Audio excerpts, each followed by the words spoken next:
detrás del mundo infinito que es la mente del hombre, entre las estrellas que cubren el cielo o en el perfil gastado de las viejas piedras, existen verdades escondidas, otra realidad que apenas vemos.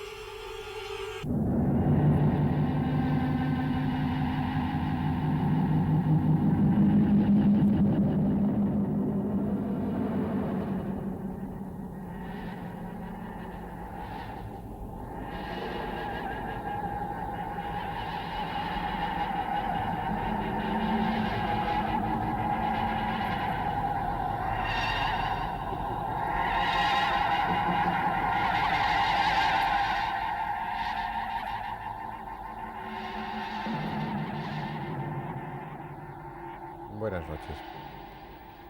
La cirugía es un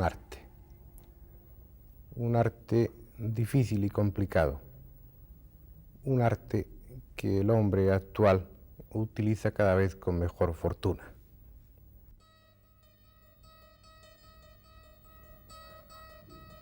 En este mismo instante, miles de quirófanos están funcionando. En ellos transcurre lentamente el tiempo. Es el campo de batalla donde se desarrolla la pugna entre la vida y la muerte, entre la ciencia y la enfermedad. Siglos de práctica y los adelantos de una era técnica nos han ido proporcionando medios cada vez mejores, y por eso nuestros triunfos son también cada vez mayores. Nada de este pulido instrumental es superfluo. Ninguno de esos aparatos que rodean la mesa de operaciones es innecesario. Nada de esa asepsia es exagerada. Todos estos medios son imprescindibles y aún insuficientes. Se necesitan nuevos materiales, mejores antisépticos, prótesis más idóneas. Puedo asegurarles que nada de lo que se utiliza en un quirófano está de más.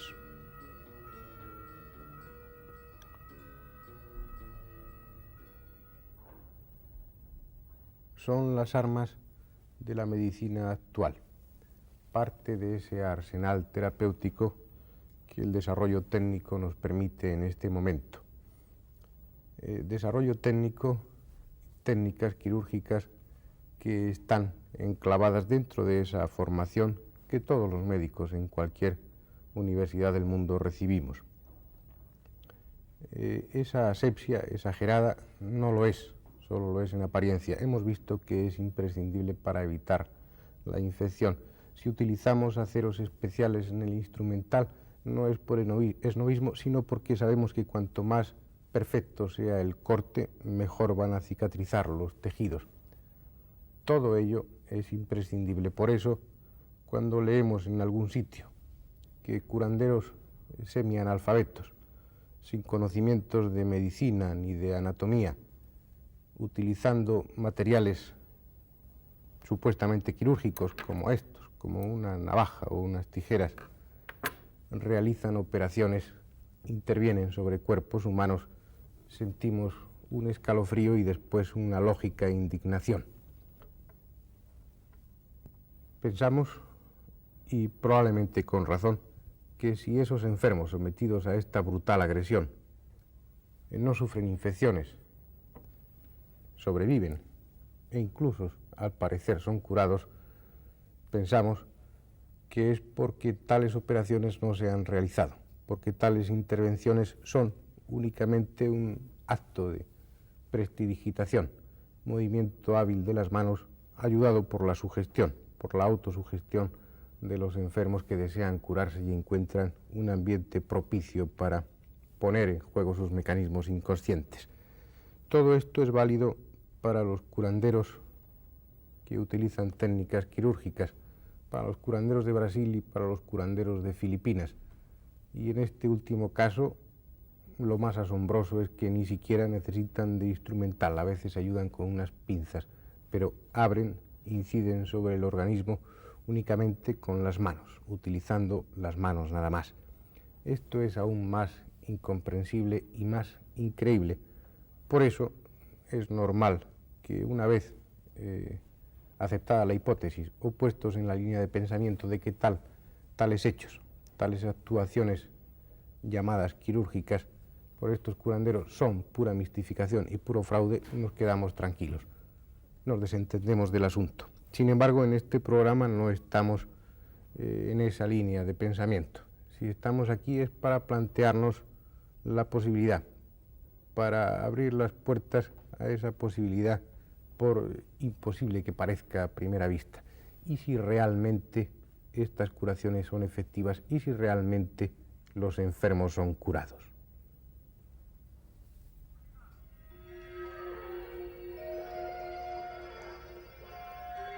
Existen llamados cirujanos psíquicos en muchas partes del planeta, pero los de Filipinas son los más conocidos. No hay publicación periódica que no se haya ocupado del tema en una u otra forma.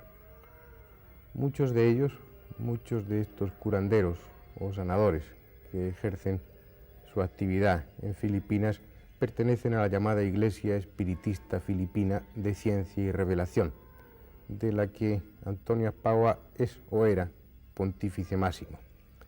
En sus templos, con ambiente y ritos a caballo entre lo católico y lo espiritista, los curanderos buscan en la oración la tranquilidad espiritual necesaria, o tal vez cargan sus baterías de energía psíquica para realizar sus intervenciones, para actuar como intermediarios entre el poder sobrenatural, al que nada es imposible, y el cuerpo enfermo que espera confiado y ansioso la curación de su enfermedad.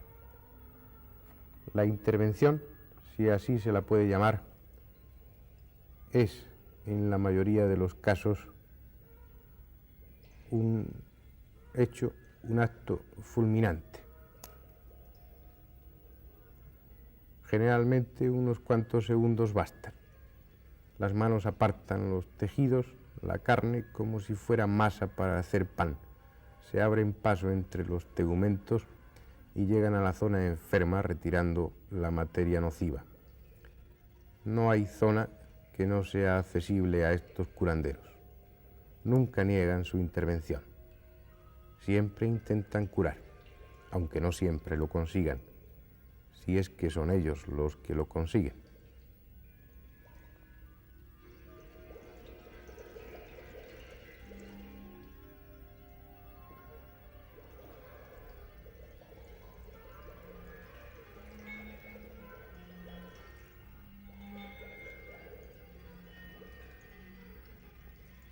Como en otras ocasiones, nos encontramos frente a un hecho absurdo, incomprensible, pero un hecho en definitiva.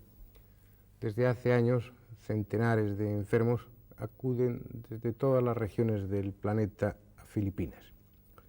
Llevan su enfermedad y llevan su esperanza, y allí son sometidos a estas insólitas intervenciones. Unos regresan a sus casas tal y como habían ido a Filipinas, con su enfermedad a cuestas. Otros vuelven auténticamente curados y otros vuelven en vías de curación, en el camino de una mejoría. No sirve la explicación de que estos enfermos que acuden allí son todos ellos hipocondríacos. Al revés, los curanderos de Filipinas, o los sanadores por la fe, como ellos prefieren que se les llame, actúan en las peores condiciones, puesto que generalmente los enfermos que allí acuden son enfermos ya desahuciados, enfermos que han pasado por multitud de instituciones ortodoxas en las que se les ha dicho que su mal, que su enfermedad no tenía solución. Entonces, ¿qué sucede allí?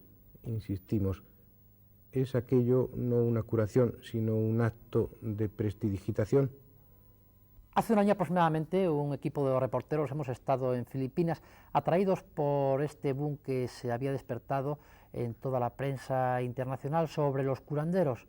Y digo sobre los curanderos y digo mal, ellos se molestarían mucho porque no les gusta que les llamen curanderos, ellos se llaman sanadores. La traducción del inglés, de la palabra que ellos emplean, es sanadores.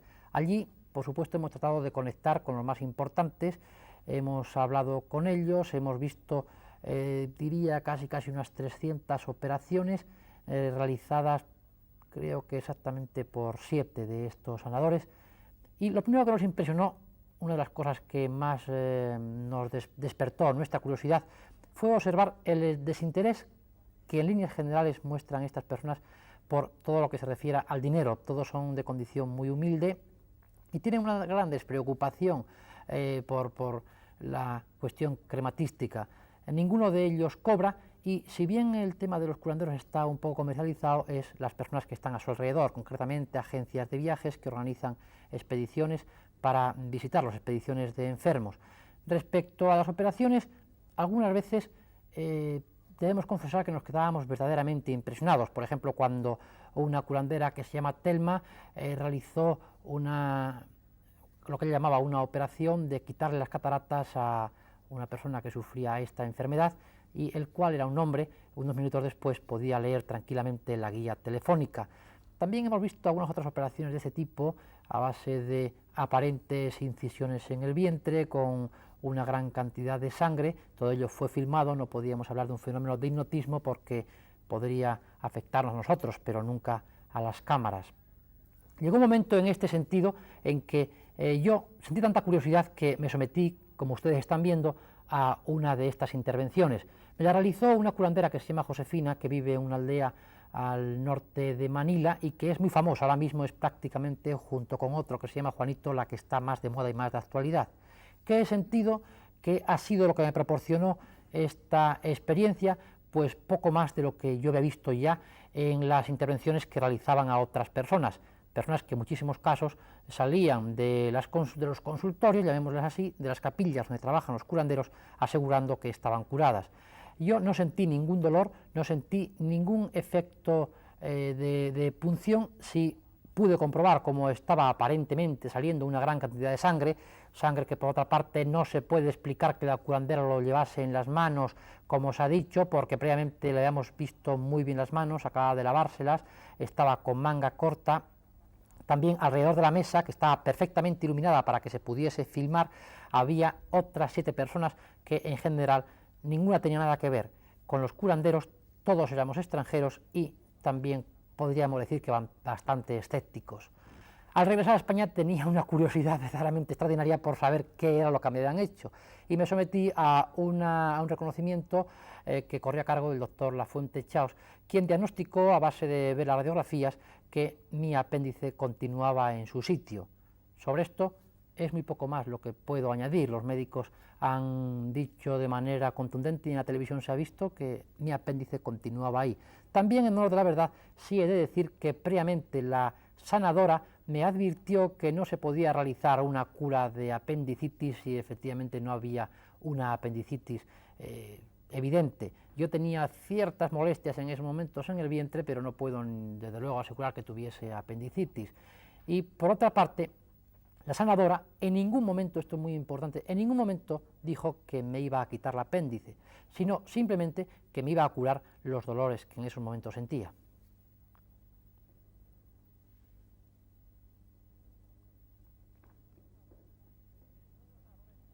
El poder de los sanadores es evidente, según ellos, que está reñido con el dinero. Todos son muy pobres y se muestran profundamente desinteresados. Entre otros factores, parece que es fundamental que no cobren por sanar. Nunca lo hacen. En el mejor de los casos tienen un buzón en la capilla donde trabajan. Ellos dicen que curan por la fe, se llaman en inglés faith healing, sanadores por la fe, en la cual el enfermo puede depositar una limosna si quiere, pero en ningún momento lo exigen. Es más, la creencia general es que todo aquel sanador que comercializa su capacidad para curar, y todo aquel que llega un momento en que se hace rico, pierde los poderes. Hay un caso muy evidente que es el del famoso Antonio Azpagua. Este era hace unos años el sanador más famoso de Filipinas. Se le hicieron entrevistas y fue el que popularizó la existencia de los curanderos en Europa.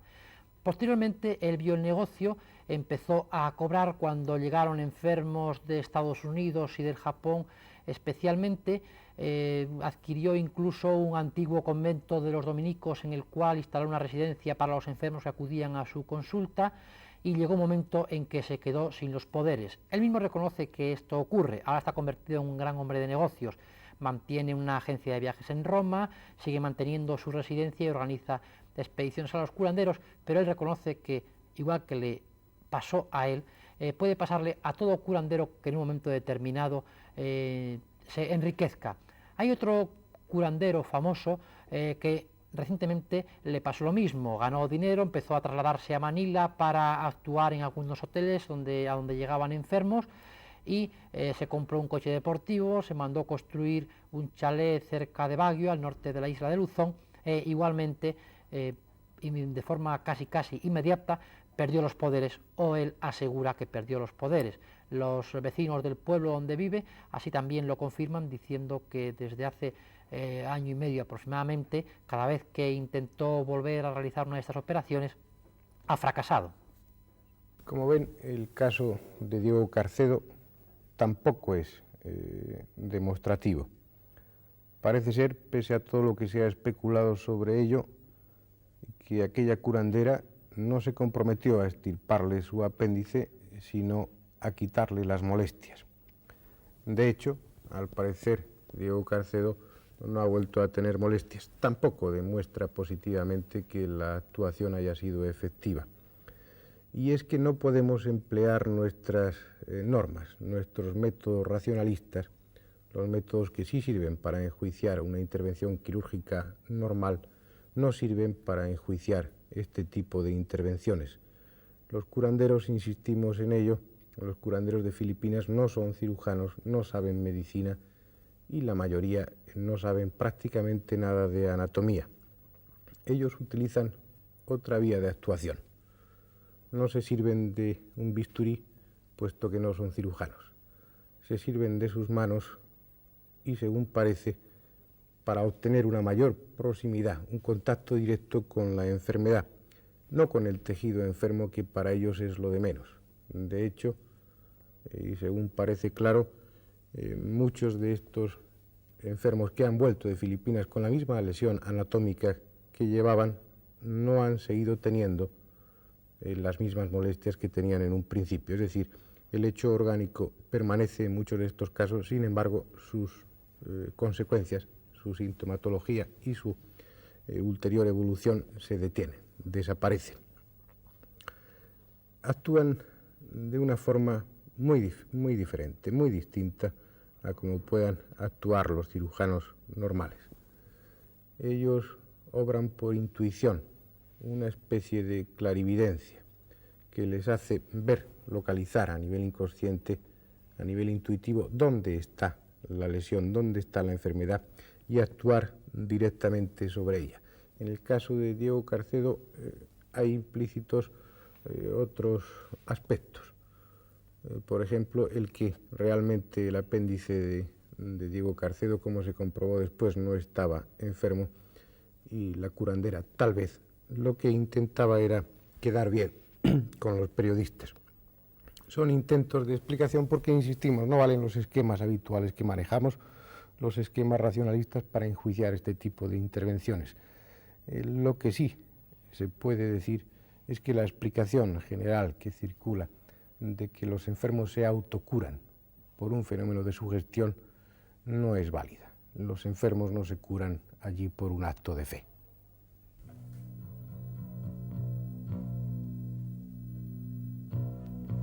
No se curan por un acto de fe porque los curanderos de Filipinas no exigen esa fe por parte de los pacientes. Tanto da que estos crean fervientemente que van a ser curados como que no.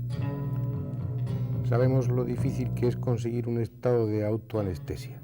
Sin embargo, perfectamente lúcidos, despiertos, los pacientes son objeto de auténticas agresiones por parte de los curanderos sin experimentar el más mínimo dolor. Se puede dudar de que introduzcan sus manos en el vientre o en la espalda, pero lo que no se puede negar, como en muchos casos ha sido evidente y se ha recogido en multitud de imágenes filmadas, es que estos curanderos introduzcan, por ejemplo, sus dedos en los ojos. No exactamente en los ojos, en las cuencas. De los miles de personas que han pasado por manos de estos curanderos, no todos han sido curados. Pero no faltan casos perfectamente estudiados, diagnosticados en distintos hospitales, que han vuelto de Filipinas curados. Es fácil decir que todo es un hábil ejercicio de prestidigitación y desentenderse del asunto. Desde nuestra casa, sentados en nuestro sillón, con ese chauvinismo tan habitual entre la gente normal que cree vivir en un mundo sin preguntas pendientes de respuesta. Pero insisto una vez más, los que han acudido allí, los centenares de médicos que han estudiado los casos, los testigos tan escépticos como usted o como yo, que han visto el fenómeno de cerca, no son ingenuos, no son tontos o visionarios.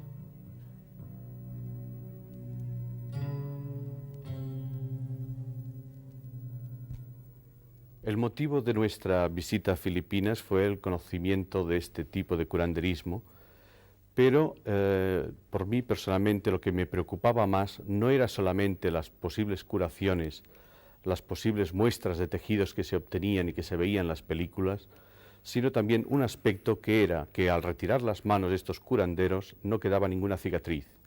Esto sí que no tenía ninguna explicación en principio, o por lo menos era la más difícil de comprender. Asistimos a varias sesiones de trabajo de dos personajes que son los más conocidos, o en aquel momento de los más conocidos, uno de ellos Virgilio y otro Josefina. La forma de trabajar era prácticamente similar y seguían todo un protocolo y todo un ritual. Dentro de nuestro grupo fueron intervenidas 4 personas con resultados, digamos que 2 de negativos, 1 semipositivo, es decir, una curación parcial, y un cuarto que, al parecer, hubo una auténtica mejoría.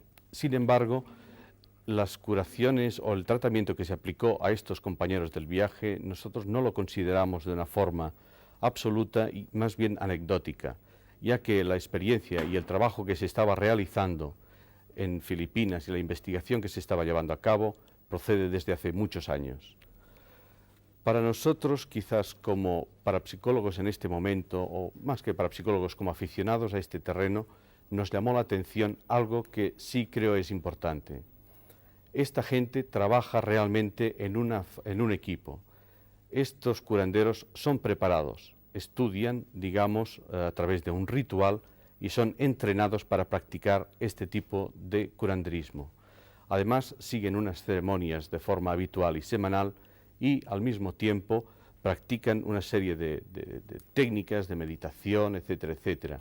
Pero al mismo tiempo, frente al enfermo y antes de llegar a él, hay un ritual muy concreto, es decir, utilizan la preparación, o preparan, mejor dicho, un aceite de coco que es aplicado luego y que han visto ustedes que acompaña a estas imágenes tanto en los algodones como en las propias manos. Además, existe un libro que es el Espíritu Mundial de Dios, no la Biblia, como se ha dicho muchas veces, por lo menos nosotros las veces que pudimos tener el libro en nuestras manos, el título era este, y después había como un estandarte, el cual era de reconocimiento por parte de su asociación de que él practicaba este curanderismo y que ellos consideraban como la fuente catalizadora de las energías que ellos tomaban. El que exista ya un ritual, un entrenamiento y un trabajo de equipo, en principio avala un poco el hecho de estos curanderos. Después ya en el terreno, digamos, práctico y dentro de la medicina, lo que sí tenemos que tener muy en cuenta es de que no podemos acercarnos a la investigación con nuestros patrones. Muy bien se ha dicho antes de que a veces no se extirpan, no se quitan zonas enfermas, pero estas zonas curan. Pero sí también en otras ocasiones estas zonas han desaparecido radiológicamente, por ejemplo, tumores en pulmón, tumores en otros terrenos que estaban radiológicamente demostrados, después de estas pruebas, después de este tratamiento, han desaparecido. Estos son los hechos. Queda una última parte, un intento de entendimiento de todo lo que se ha dicho a lo largo del programa. Pero ¿cómo poder explicar nosotros cómo lo hacen? Si ellos mismos, si los propios curanderos de Filipinas no saben exactamente cómo sucede todo. Hay que tener en cuenta, como decía el doctor Bruallas, este sentimiento de grupo, este hecho de que sea un grupo el que actúe, como si de alguna forma este grupo fuera un generador, acumulador de algún tipo de energía que en el acto quirúrgico y a través de cada uno de estos curanderos fuera a plasmarse en el acto de la curación, fuera a salir a través de sus manos. Manos que unas veces penetran realmente en el cuerpo y otras no. O no las manos físicas, puesto que en algunos casos concretos en los que era evidente que las manos no habían penetrado en el interior del organismo, sin embargo, el paciente notaba claramente que las manos estaban dentro de su organismo, palpando, presionando, actuando sobre sus vísceras. De hecho, los curanderos de Filipinas, cuando inician a los novicios en este arte, el primer paso fundamental para que ellos empiecen auténticamente a curar es que sientan que sus manos penetran en el organismo de la persona, en el cuerpo de la persona. Y debíamos de insistir en ese hecho, en el del sentimiento, sentir que esas manos entran, al igual que el enfermo siente que esas manos penetran en su cuerpo, aunque en muchos casos esa penetración no sea física, sea probablemente nada más que energética. Así podría explicarse, y solamente así, que en casos concretos de lesiones orgánicas evidentes, la curación se establezca sin que esos tejidos enfermos hayan desaparecido, con esos tejidos enfermos siguiendo allí. Son intentos de explicación, hipótesis, que probablemente con el paso del tiempo sean desechadas y con mejores elementos de juicio sean sustituidas por otras totalmente válidas. Pero lo que no podemos pretender es juzgar, tratar de entender un hecho de estas características con nuestros conocimientos ortodoxos, racionalistas, que están manejando otro plano distinto de la realidad. Nos vemos obligados a recurrir una vez más a esa explicación, la energía, ese tipo de energía especial, no mensurable, no medible, no demostrable, pero que existe, pero que produce unos resultados, una energía que probablemente sea la responsable, esa energía especial, esa energía psíquica o esa energía, como ustedes quieran llamarla, sea responsable de estas curaciones, al igual que lo es de los fenómenos de telequinesis y de tantos fenómenos que hasta que no llegue el momento adecuado seguirán permaneciendo para nosotros, los racionalistas, en el misterio.